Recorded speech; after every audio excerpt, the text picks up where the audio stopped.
3 top SEO software tools. There are a number of software tools that can help you improve your SEO. Some of these tools run on your computer and others are services that you can access through the internet itself. In this article, we're going to look at 3 tools that will help you improve your SEO.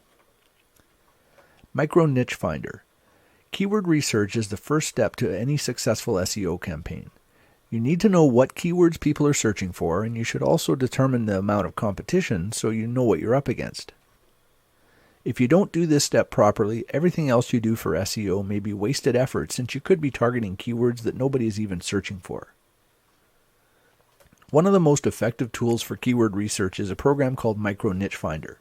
It will generate a list of keywords related to whatever seed keyword you give it, and it can tell you how much competition there is in Google as well as how strong that competition is. It automates the entire process, saving you hours compared to doing the same research manually. Market Samurai. Market Samurai will also generate a keyword list and analyze the competition for you, but it does a number of other things as well. It will identify sites where you can get backlinks, how many backlinks you'll need to outrank the top results, topics on which to write articles for your site, and much more. And Market Samurai has another advantage over Micro Niche Finder. It will run on any platform. Micro Niche Finder is a Windows application, but Market Samurai will run on Windows, Mac, or Linux. SERP IQ is a web-based service that will help you identify the best keywords to target as well as analyze your competition. It generates detailed reports about the top 10 results for your keyword that includes information such as the page rank, the number of backlinks, and the domain age. It also tells you if the exact match domains are available so you can quickly identify domains if you're in the early stages of your research. Any of these applications will help automate a lot of the work that goes into researching good keywords for your site. They can save you a lot of time, so they're worth the cost when you consider how much your time is worth. If you can't justify the cost right away, plan to invest some of your earnings into one of them as soon as your site starts generating revenue. 5 free sources of backlinks. Backlinks are probably one of the most critical components of SEO. In fact, if you did absolutely no on-site SEO and just built backlinks to your site, you could outrank sites that have perfect on-page optimization. In this article, we're going to look at 5 free sources of backlinks. Article marketing. Article marketing is probably one of the most widely used backlink methods for a couple of reasons. Number 1, it's easy. Almost anyone can write an article. And number 2, it's cheap or free in most cases. You write an article and submit it to one or more article directories. In exchange for the free content you're giving them, the directory allows you to include a resource box at the end of the article. You can include one or more links in that resource box that point back to your website. Blog commenting. Most blogging platforms such as WordPress and Blogger let you enter a URL when you leave a comment on a post. Your name generally gets linked to that URL, so every time you leave a comment, you create a link back to your website. The secret to building links this way is to leave valuable comments, not just useless things like, "Hey, great post." Social bookmarking. Social bookmarking on sites like delicious.com and clipmarks.com let you add bookmarks to your favorite web pages so you can come back to them later. But those bookmarks also create backlinks from the bookmarking site to yours, so this is a good way to generate more backlinks. Free hosting. Free hosting sites like WordPress.com and Squidoo.com let you build pages about virtually any topic. You can build pages on these sites about the same topic as your own website and then include links back to your site within the content. Some of them, like Squidoo for example, will even let you add an RSS feed to your page. If your website is running on a blog platform like WordPress, you can add the feed to your Squidoo page so it gets updated every time you post a new article on your site, and that update will include a new backlink. Social media. Social media sites like Twitter and Facebook are also very effective ways to get backlinks. Whenever you post an update to one of those sites with a link to your website, that update will get picked up by Google and the other search engines, resulting in another backlink to your website. Getting the most SEO bang for your buck from your content. There's a common saying in internet marketing, content is king. This means that good content is ultimately the most important thing, since without it you're going to be hard-pressed to convince your visitors to take whatever action it is you want them to take once they reach your site. In this article, we're going to look at some ways that you can get more leverage from your content. Let's face it, creating content can be challenging. Whether you're writing articles, making videos, designing images, or creating any other type of content, you're probably going to be faced with writer's block at some point or another. One way to minimize this problem is to get more mileage out of the content you already have. There are a number of ways you can do this.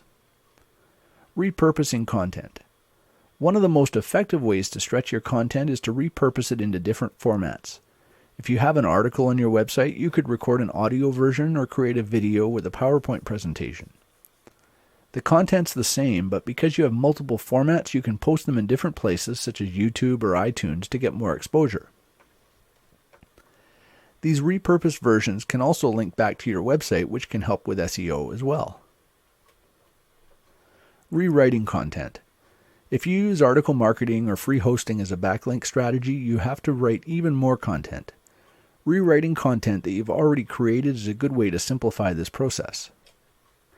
It still takes some time and effort, but because you're not having to come up with completely new ideas for content, it can be a lot easier. This is especially true if you're working in a niche that you're not necessarily all that familiar with yourself. Spinning content. Article spinners will take a seed article and spin it into multiple versions. This is similar to rewriting an article, but you can generate any number of versions this way. Spinning has a bit of a mixed reputation. Some people swear by it and some others swear at it. But the fact is, it works well if you take the time to create a good seed article. It can take some work to generate a seed article that creates readable spins, but if you do it right, you can generate dozens of unique articles from that one seed, saving a lot of time and effort in the process. How to make the most of your article marketing. Article marketing is a great way to build backlinks, but simply submitting articles to the directories and sitting back waiting for the traffic to start flowing doesn't work like it used to. In this article, we're going to look at some strategies for maximizing your results from article marketing. First, the landscape of article marketing has changed quite a bit over the last few months. Google's Panda update hit most of the article directories pretty hard, and they've really clamped down on their quality requirements as a result. 250 to 300 word articles that are really just reworked content from other places just won't cut it anymore. You need to write longer articles, 500 plus words, and they need to be just as high quality as what you would put on your own websites. This goes beyond the minimum requirements for most article directories, but look at it this way. You could get by with the bare minimum, but if Google does another big update that spooks the article sites into tightening their requirements even further, those bare minimum articles might suddenly be not good enough and get removed from the site. Wouldn't you rather put a little extra effort into writing articles that will stand the test of time? Another way to get more out of your articles is to build backlinks to your articles once they go live on the article directories. Most people just submit an article and move on to the next one, so if you're building links to those articles, you're going to outrank most of your competitors. And the backlinks that you include in those articles will be more powerful since the article will be getting some backlink juice as well. That extra link juice will trickle down to your own website over time. And finally, treat your articles as a source of direct traffic as well as a source of backlinks. Include a good call to action in your resource box to get people to click through to your website. You'll still get links to your website, but you'll also get some direct traffic from people who find your articles on the article sites. This direct traffic can come pretty quickly too, so it can help get your site moving while you wait for the links to have an effect on your rankings in Google and the other search engines. How to maximize SEO without turning away human visitors. SEO is all about the search engines, structuring your pages and links to get the most value in the eyes of the search engine algorithms. But getting high rankings is only half the process. Once you get ranked, it's real humans who visit your site. If you over-optimize your site, you can wind up with something that doesn't really help those visitors. In this article, we're going to look at some ways that you can accomplish both. The first thing to remember is that ultimately your site needs to be valuable to human visitors. The search engine spiders aren't going to make you any money, real people are. That means you need to be sure that the content is useful to the people who land on your site. If your pages are stuffed full of keywords and the content is barely readable, people aren't going to stick around for very long. They'll just go back and find another site that provides more value. Always write with real visitors in mind. Yes, you should optimize your pages for their primary keywords, but never at the expense of readability. Generally, you don't want to go any higher than 2% keyword density. That means you should use your keyword no more than twice for every 100 words of content, and maybe only once. Another factor in convincing people to visit your site is your title and meta description tags. The title tag is one of the most powerful parts of your page as far as SEO is concerned, so you definitely want to include your keyword in it. But most of the search engines also use that title tag as the title of your page in the search results, and they often use the meta description tag as the snippet of content that gets displayed in the search results. So make sure your title and description have a good call to action to convince searchers to click through. If your title and description tags are well written, you can often get more clicks in the second or third position in the search results than a site ranked at number 1 but with a poor title and/or description tag. And getting more clicks in the search results could ultimately help your site outrank the top results, since it's quite possible that the search engine algorithms take this factor into account. How to optimize WordPress for the best SEO results. WordPress is a popular platform for building websites because it makes the process so easy. WordPress handles all the formatting and layout of your site so you can focus on the content. But the default setup isn't very well optimized for the search engines. In this article, we're going to discuss some ways to improve the SEO on your WordPress-based sites. Privacy settings. The first thing you should do is check the privacy settings in the WordPress admin dashboard. You can choose whether or not to make the site visible to the search engines. If the wrong option is set, your site won't be indexed or ranked. The default setting is to make the site visible to the search engines, but it's still a good idea to double check. If this isn't set right, nothing else we're going to cover will matter. Permalinks. The next change you should make is to the permalink structure. By default, WordPress uses a pretty unfriendly URL structure. Your posts and pages will show up as something like www.mydomain.com/?ID equals and then some number. There's no keywords included in the URL, and there's some debate about how effective the search engines are at even indexing sites with these type of URLs. Instead, you should change the permalink structure to include keywords. You can make this change in the permalink setting page and set it to something like what's shown on the screen here. This will use the title of your post as the URL for the page. For example, if your post title is My First Post, the URL would be mydomain.com/myfirstpost. This will ensure that you get the keywords in your URL, assuming that you use them in the post title. SEO plugins. Another important step to improving the SEO on your site is installing an SEO WordPress plugin. There are several of them available, but the most commonly used plugin is called All-in-One SEO. This plugin will optimize the HTML tags on each page, title tag, meta tags, and so on, using the post title and the content of the post itself.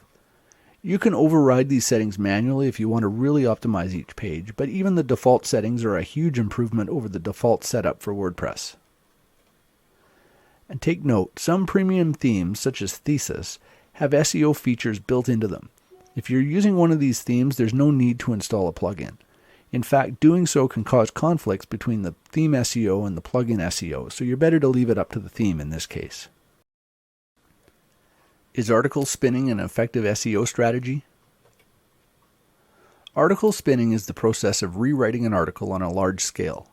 You go through your seed article and mark it up with synonyms and rewritten sentences. Then the spinner software generates any number of unique versions from that seed article. This process has been around for several years, but it has improved considerably over that time. There are still two camps, however, people who think it works great and people who hate it. In this article, we're going to look at some of the advantages and disadvantages of article spinning. The main reason people like article spinning is because it makes it possible to generate dozens or even hundreds of somewhat unique articles from a single seed article. How effective and how unique those spins are really comes down to how much time and effort you put into creating the seed article in the first place. If you use an article spinner application that automates the process, you'll tend to get mediocre results. If you spin your seed article manually, on the other hand, and really put some effort into creating multiple versions that are all readable when spun, you can get articles that are all quite unique and still perfectly acceptable quality. Let's say it takes you 2 hours to do a really thorough spin on a 400-word article. That means you create multiple versions of sentences as well as individual words and nest them effectively so when you generate a spun version there are enough options that it can be quite unique. You might think that 2 hours is a lot of time to spend on it, but the fact is you can probably generate several dozen really unique articles from that one seed. How long would it take you to write or even rewrite that many articles? Once you have those unique spins, you can use them for various things. Posting on sites like Squidoo and Hub Pages, submitting to second-tier article directories, posting to blog networks, or sending out through article submission services or software. These will all create multiple backlinks to your website, all from a single seed article. If you do this on a regular basis, even once or twice a month, you can have enough content to generate new backlinks to your site for quite some time. Is Google the only search engine that matters? When people talk about SEO and natural search traffic, they're generally referring to Google. It gets the largest percentage of search traffic out of the major search engines, but should you focus purely on Google or spread your efforts out across all the different search engines? Google has held roughly 65% of the overall market share for search pretty consistently for the last year or more. Yahoo and Bing, the two main competitors, are both under 20%. On the surface, this would indicate that you should focus on Google for your search traffic. Those numbers don't tell the whole story, however. The search market share can vary from one market to another.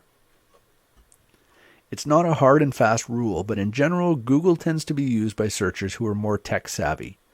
So in markets that have more technical users, Google's market share can be high, even higher than the overall numbers.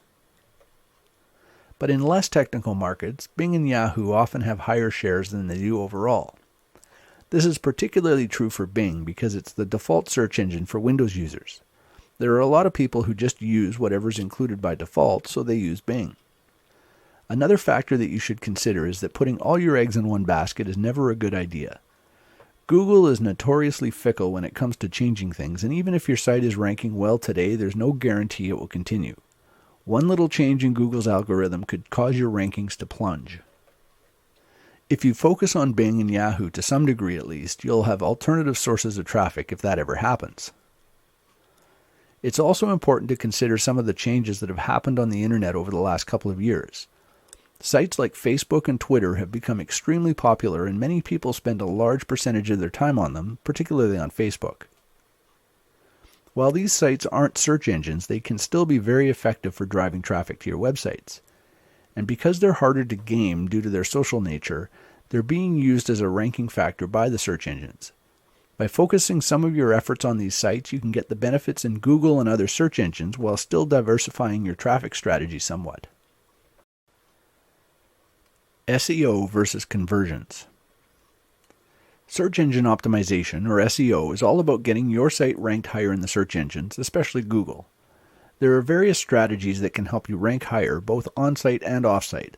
But no matter how high your site ranks and how much traffic you get from the search engines, you're going to need to convert those visitors if you want to generate any revenue with your site. And by convert those visitors, we mean convince them to take whatever action it is you want them to take.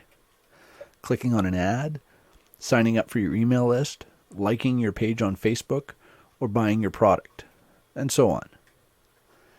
You need to balance the need for SEO against the conversion rate of your page to be successful. That means optimizing the visitor experience as well as the SEO of your pages. Don't overuse keywords on your page to the point of making it unreadable for real visitors. Keyword stuffing is one of the most common mistakes people make, and frankly, it isn't necessary anyway. Years ago, when the search engines were still relatively new, whatever site used a keyword the most times often ranked the highest, but those days are long gone. It's also a good idea to include things that make your site more sticky, like video and audio content. A sticky site simply means your visitors stay longer, and these types of content will help. The search engines can identify when someone clicks on your site and then goes back and clicks on a different one. If that happens too much, it's quite likely that it will impact your ranking, and not in a good way. So adding things that keep people engaged can ultimately help both your conversions and your SEO. You can also look at the conversion process as a multi-step strategy. The page that your visitors land on when they click on your site in the search results could be the first step in the process, perhaps convincing them to opt into your email list or click through to another page on your site.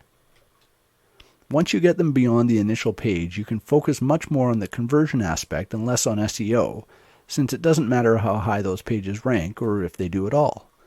The only page that needs to rank highly is the landing page they hit when they first click through. Should you automate your backlinking strategy?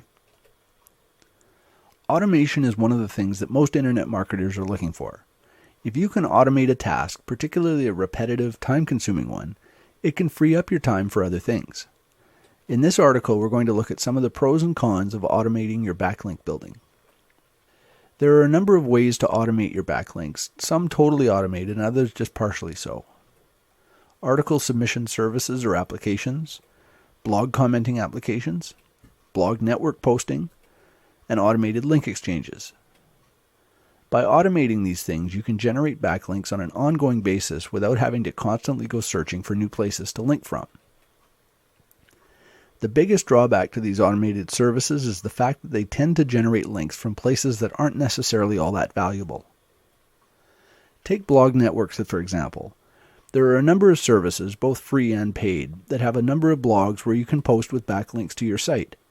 Some of them will take one article you submit and post it to multiple sites, sometimes even spinning the article in the process. But many of the sites it gets posted to may have little or no value. They're often set up purely to accept these free articles, and they have no page rank and may not even be fully indexed in the search engines. Those type of links really don't give you much value. In most cases, you can choose any two of these three things: low cost, easy, and high quality. High quality links that are easy to build will cost you more money. Easy to build links that don't cost much won't be very high quality, and high quality links that don't cost much will be harder to build. Automated backlink building is often best used as one part of a larger strategy. You should continue building higher quality backlinks even though they take more time and effort, and use the automated services to supplement those links. You can even use the automated backlinking methods to build links to the pages where you're manually building links. For example, if you used article marketing as one backlinking strategy, use the automated systems to build links to your articles once they go live on the article directories. This will help increase the value of the links that point from your articles back to your own website. Search engine optimization. Getting your site ranked higher in the search engines. Introduction. Search engine optimization, or SEO, is the process of optimizing your website so the search engines will rank it higher in their results when people are searching for the types of information that you offer. In other words, making your website appear to be more relevant for the topic than all your competitors' sites, at least in the eyes of the search engines. There's a ton of information out there about how to get your websites ranked higher, and there are a ton of companies that offer these services as well. Some of those companies and some of the techniques are less ethical than others, with some being downright unethical. These companies use techniques that break the terms of use of the search engines, as well as possibly doing things that cross legal lines. You want to avoid these so-called black hat techniques, whether you're working with an SEO company or doing all the work yourself. These methods will work in some cases, sometimes extremely well, but they're short-term strategies. Eventually the search engines are going to figure it out, and they'll most likely de-index and even blacklist your website. Why put all the time and effort into something that could disappear on a moment's notice? In this report, we're going to cover some of the most important things you can do when optimizing your website, all of which will fall into the white hat category of SEO. So let's dive in. Why do you need SEO? To people who aren't familiar with the concept, SEO sometimes seems a little bit unnatural. The idea of creating content and adding certain things to your website purely to rank higher in the search engine seems like an artificial process. Frankly, it can be done in an artificial way. If you focus purely on SEO from the search engine's point of view, without considering the real visitors who are going to land on your website, it's not going to work out very well. Even if you get high rankings for your site, the people who arrive through the search engines aren't going to find much value, which means they're probably just going to leave anyway. Successful SEO marries the idea of optimizing for the search engines with providing value to the real visitors to your website. If you can combine the two effectively, there's nothing artificial about it at all, it's just good business sense. After all, if your website provides valuable content to your visitors, doesn't it make sense to do what you can to get those visitors on your site so that they can see it? You're helping them solve their problem, and you're actually helping the search engines as well, since their customers, which are the searchers, are finding what they want. That means they'll use that search engine again, since it obviously provides good results.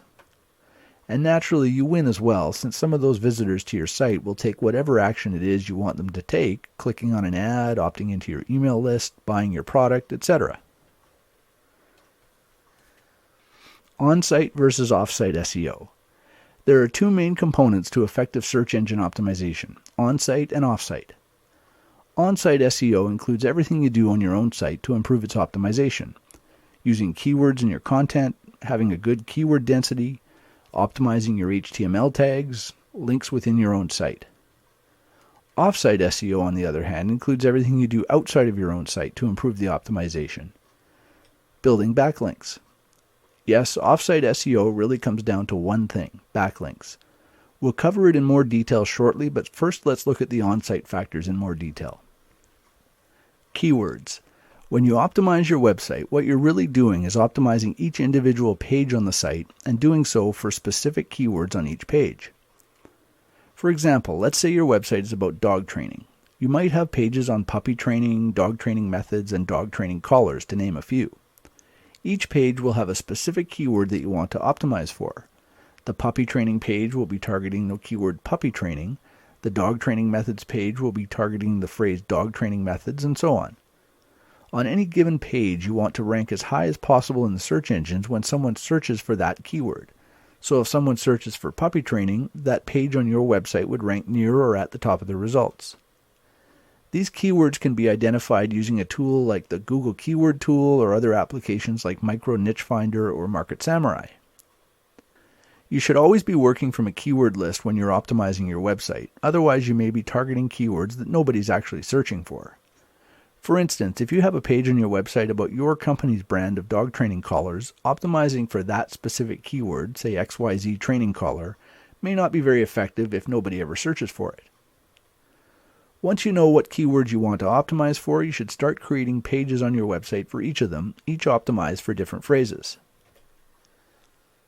Some pages might be able to target more than one keyword phrase, mind you. You might have keywords like dog training collar and most effective dog training collar, for example. If you optimize a page for most effective dog training collar, it encompasses the other keyword as well, so when you optimize for the one, you're automatically optimizing for the other. The first thing you should do to optimize your content is to include the keyword itself. You don't want to overdo it and use it too many times, which is known as keyword stuffing, but you should use it a few times. It's a good idea to target a 1% to 2% keyword density, meaning for every 100 words on the page, your keyword should be used once or twice. HTML tags. Another important place to use your keywords is in the HTML tags on your page. This includes tags like the title tag, meta tags, H1, H2, H3 tags, and so on. The title tag is the most important of them all, so make sure you use your keyword once in the title tag as close to the beginning as you can. You should also include the keyword in the meta description and keywords tags. These aren't particularly important, nothing like they used to be, but they can still have a very small impact. It doesn't really take much effort to include them, so it's a good idea to do so. When you write your meta description tag, there's another important thing to remember. Most of the search engines, Google in particular, often use this tag as the description in the search results. So you want to write a description that makes sense to a real visitor and preferably write it with a good call to action that will convince the searcher to choose your site out of the list of results. If you have a good description, you can sometimes get more clicks at position 2 or 3 than the site in the first position if its description isn't as effective. The other tags that should include your keyword if possible are the H1 tag and possibly H2 and H3 if it doesn't push your keyword density too high, and the image alt tags. If you're building your website in a tool like Dreamweaver, you can manage these tags manually as you design each page. If you're using WordPress or some other type of CMS or content management system, they most likely have a plugin that will handle this for you, such as the all-in-one SEO plugin for WordPress. Links within your own site. We're going to discuss backlinks in just a moment, but backlinks don't all have to come from other sites. You can also link between pages on your own site, and those count as backlinks as well. You don't want to overdo this. Linking to every other page on your site from each page isn't going to be very effective. The proper way to approach in-site linking is to link to other related articles, either within the content of the page itself or in a related links list at the bottom. This helps with SEO because the links are highly targeted, and it also helps your human visitors by giving them links to other pages they might find useful. Off-site SEO. Off-site SEO really comes down to one thing: backlinks. That is, links pointing to your website from other sites on the internet. Google was the first search engine to count these links as a factor in how they rank websites, but all the large search engines use links as a factor these days. The idea is the more links you have pointing to your site, the more popular it is, and therefore the content must be useful. Of course, Google's original algorithm assumed that these links were appearing because other people thought your content was good enough to link to. Building your own links kind of circumvents that assumption, but it's a necessary part of SEO. Hopefully the content in your website is good enough that other people will link to it as well, so over time you'll have a mix of links that you've built and links that have appeared naturally. Link sources. There are a lot of ways you can build links to your website. Some are easier than others, and some might even cost some money. But there are several methods that have worked quite well for years now and will most likely continue to do so, provided you do them correctly. Article marketing. Article marketing is probably one of the most widely used link building strategies simply because it's relatively easy and it doesn't have to cost anything. You submit articles to sites like ezinearticles.com and goarticles.com, and in exchange for the free content, they let you include a resource box at the end of your article with links back to your website. Over the last few years, there have been a lot of so-called systems that have recommended writing short, low-quality articles in large numbers to generate a lot of links back to your site. This strategy doesn't work very well any longer after Google's recent updates. But article marketing itself still works fine.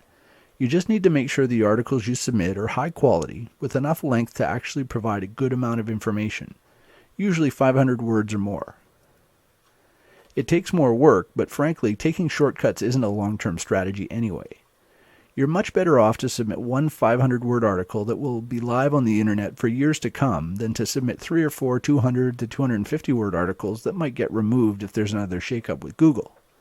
Always think long-term when doing your link building. Social media. Social media sites like Twitter and Facebook have really taken off over the last 2 or 3 years. These have become powerful sources of backlinks, particularly if a lot of people are talking about your site and linking to it. You can seed this viral process through your own account, but when it comes to social media, you need to be providing some real value in the content on your site. People won't share junk, and the search engines know it. That's one of the reasons they're putting more and more weight on these social sites. If lots of people are sharing something, it probably means it's worth sharing, so by extension it's worth having a higher ranking in the search results. At the moment, Facebook and Twitter are the two most powerful social media sites, but this is an area that can change pretty quickly. MySpace is a good example. Until Facebook came on the scene, MySpace was the 800-pound gorilla, and now hardly anybody ever mentions them anymore. Keep an eye out for new up-and-coming social media sites. If you see one that seems to be getting some traction, like Google Plus is at the moment, get yourself signed up for a profile and become active there as well. The sooner you get started, the better, since you'll have an established presence when the majority of people start signing up. Social bookmarking. Social bookmarking is another way to generate backlinks to your websites. It's similar to social media in some ways, but it's not quite as effective. The best way to use social bookmarking is to create some buzz for new posts on your site. Until your site builds some authority with the search engines, it can take a little while for new content to get indexed. Creating some social bookmarks pointing back to your site can be a good way to get content indexed faster, and getting indexed is the first step to getting ranked. Free hosting. There are lots of places that you can get free hosting, such as blogger.com, wordpress.com, and squidoo.com. You're not building your own websites on your own domains in these places. Instead, you're leveraging their authority in the search engines for backlinks to your site. You can build pages or websites or lenses on these type of sites that include links back to your own websites. Some of them, like squidoo.com, will even let you include an RSS feed, so every time you post something new on your site, those other pages get updated with the new links. It's never a good idea to use free hosting for your money site, the one that ultimately makes you money, but they're perfect for building links back to those sites. Some of the most effective free hosts include wordpress.com, blogger.com, squidoo.com, scribed.com, and devhub.com. Link exchanges. Link exchanges are considered old school with most internet marketers. These were originally direct swaps of links, usually found on a recommended links page or something similar. You would post a link to another site on that page, and the other site would post a link to yours on their links page.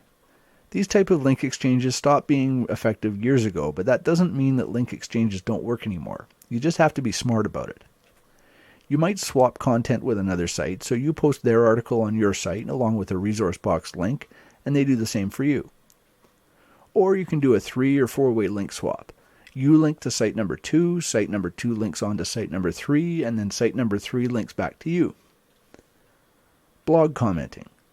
Blog commenting can also be a very effective way to generate backlinks. Plus, if you do it effectively, you can even generate some direct traffic back to your website. The idea is to comment on other blogs in the same market as you and include a link back to your website from there. If you comment on popular blogs, you can wind up with a valuable link down the road a bit, since the pages on that site could wind up with really good page rank. It's important not to comment spam, however. Don't just leave useless comments like, "Wow, great post," and read the blog post and add value with your comment. If you focus on a handful of blogs and comment regularly, it can also be a good way to get noticed by the higher profile bloggers in your market. And if you write insightful posts on your own blog, they might even drop by and comment on yours every once in a while. The link in your blog comment can come in a couple of ways. When you leave a comment, most blog platforms ask for your name and a website URL. When the comment goes live, your name will be hyperlinked to the URL that you enter. Some people recommend using keywords as your name to get good anchor text links in your comments, but I don't agree. How likely is your comment to get approved when it's coming from someone named Dog Training Methods? Most bloggers will just delete those type of comments. Even if you use your own name, you're still getting a link to your site. And if you really want to get your keywords in there, try something like John the Dog Training Guy Smith. Some bloggers will still delete this, but it's got a better chance of approval at least. The other way you can get backlinks through blog commenting is through a WordPress plugin called Comment Love. Any blogs that use this plugin will add a link to the most recent post on your site to the end of your comment, assuming your website is a blog as well. Sites that use this plugin are obviously aware of the value of a backlink, so they're often good sites to target since they're more likely to accept your comment, assuming it adds value, of course. Paid links. Another way to get backlinks is to pay for them. There are services like textlinkads.com and textlinkbrokers.com that sell links on behalf of other websites. You can choose the page rank of the page your link is on, and in some cases you can even buy site-wide links, putting a link to your website on every